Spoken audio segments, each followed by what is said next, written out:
ఇవాళ రాజ్యం వెళ్తున్నటువంటి కాంగ్రెస్ ప్రభుత్వం నిరుద్యోగులందరికీ మాట ఇచ్చి మరి ఎట్టి పరిస్థితుల్లో మేము ఒక జాబ్ క్యాలెండర్ ఇస్తాము. ఆ జాబ్ క్యాలెండర్ కి తగ్గట్టుగా నిరంతరం నోటిఫికేషన్లు వస్తాయి. ఆగకుండా వచ్చే నోటిఫికేషన్లు మీరు ప్రిపేర్ కావాలని చెప్పి అనేకమైనటువంటి మాటలు చెప్పి వాగ్దానాలు చేసి వాళ్ళ అధికారంలోకి వచ్చింది.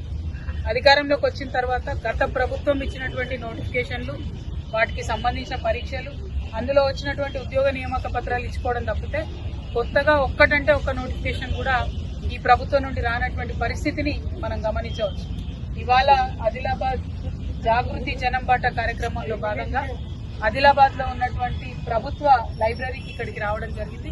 ఇక్కడ అనేక మంది నిరుద్యోగులు, యువతీ యువకులందరూ కూడా డిఎస్సి కోసం ప్రిపేర్ అవుతా ఉన్నారు, ఫార్మసీ ఎగ్జామ్స్ కోసం ప్రిపేర్ అవుతా ఉన్నారు, గ్రూప్స్ కోసం ప్రిపేర్ అవుతా ఉన్నారు.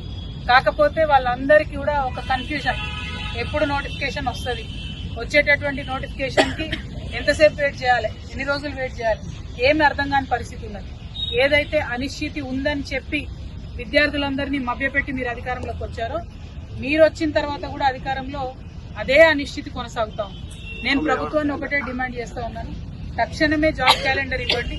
ఇచ్చినటువంటి జాబ్ క్యాలెండర్ ఏదో పండగల క్యాలెండర్ లా కాకుండా ఒక సీరియస్ క్యాలెండర్ లా మీరు ఇచ్చిన డేట్స్ కి నిలబడి ఫిక్స్ అయ్యి ఎగ్జామ్స్ కండక్ట్ చేసే విధంగా ఉండాలని డిమాండ్ చేస్తున్నాను.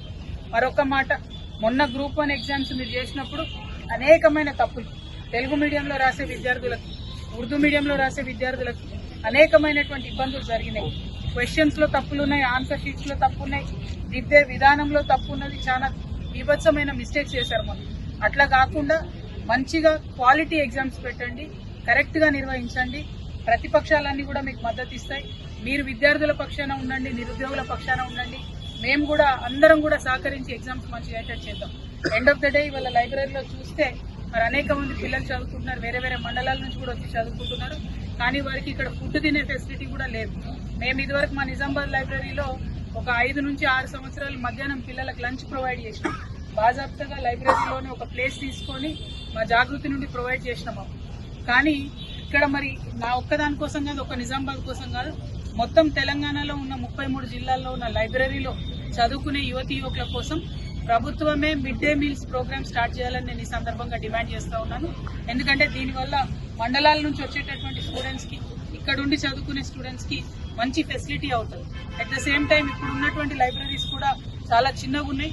ఇప్పుడు ఇక్కడ చూసి వచ్చినాం, కరెంటు పోతే గంటలు వస్తలేదు ఇప్పుడు కరెంటు, దాంతో చదువుకోవడానికి కూడా ఇబ్బంది అవుతుంది. కాబట్టి ఇవన్నీ అంశాలు దయచేసి దృష్టిలో పెట్టుకొని లైబ్రరీ ఎవరైతే ఇక్కడ మరి చైర్మన్ ఎవరున్నారో నాకు ఐడియా లేదు, కానీ ఎవరున్నారో తెలియదు. కనీసం పిల్లల కోసం ఇక్కడ ఇన్వర్టర్ అన్న, జనరేటర్ అన్న ఒకటి పెట్టండి. కరెంటు పోయిన సందర్భంలో కూడా టైం వేస్ట్ కాకుండా వాళ్ళు చదువుకునే అవకాశం ఉంటుందని చైర్మన్ గారు విజ్ఞప్తి చేస్తున్నాం. బట్ అల్టిమేట్ గా ముఖ్యమంత్రి గారు నేను కోరేది ఒకటే, నిరుద్యోగ యువకులను నమ్మించి మీరు అధికారంలోకి వచ్చిండ్రు. మీరు ముందు చేయాల్సిన పని ఏదన్నా ఉందా అంటే వాళ్లకు నోటిఫికేషన్ ఇవ్వండి, ఇచ్చిన నోటిఫికేషన్ నిలబెట్టుకోండి, క్వాలిటీ ఎగ్జామ్ కండక్ట్ చేయండి, లైబ్రరీస్ లో ఫెసిలిటీస్ మంచి చేయండి. Thank you. జై తెలంగాణ.